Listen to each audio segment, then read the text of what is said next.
Your favorite World Cup star just got paid $5 million to score that goal, but by the time the money actually hits their account in 2027, it'll only buy what $3 million does today.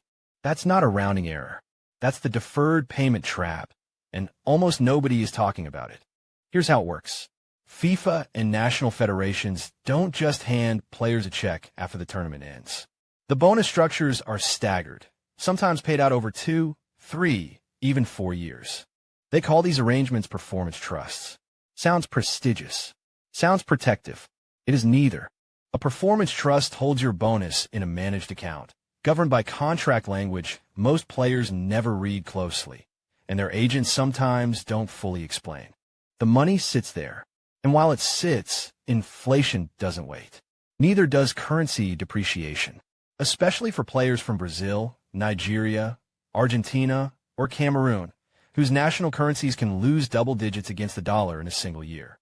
A Nigerian player earning a $10 million bonus denominated in Naira could watch 30 to 50% of its real purchasing power evaporate before the final installment clears. But that's not even the strangest part.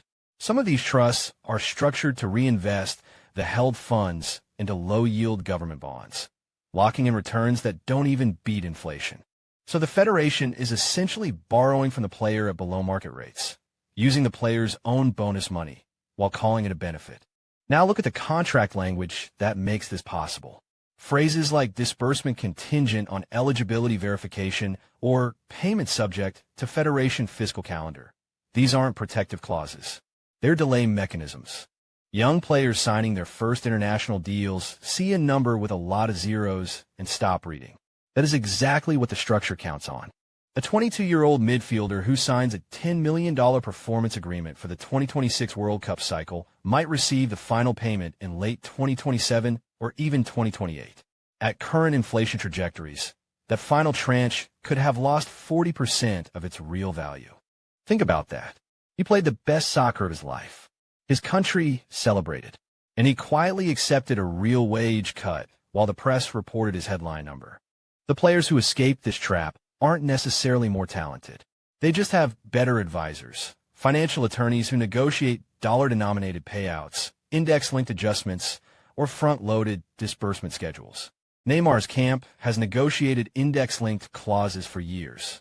Messi's advisors pushed for euro-denominated structures during his peak World Cup cycles.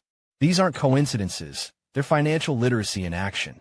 But for every Messi, there are hundreds of players from developing nations with no such protection, whose agents are paid on headline value, not real value delivered. And here's the uncomfortable truth about 2026 specifically. The tournament spans the US, Canada, and Mexico. 3 currencies, 3 inflation environments, cross-border tax implications, and a federation payment structure that was never designed with global purchasing power in mind. The players will celebrate. The brands will profit. The headlines will scream millions. And somewhere in a trust account, the real money will quietly shrink. If this opened your eyes to how contracts really work, not just in sports, but in your own salary negotiations, subscribe because we break this stuff down every week. And tell me this in the comments. Do you think player agents are genuinely missing this, or are they just incentivized not to care?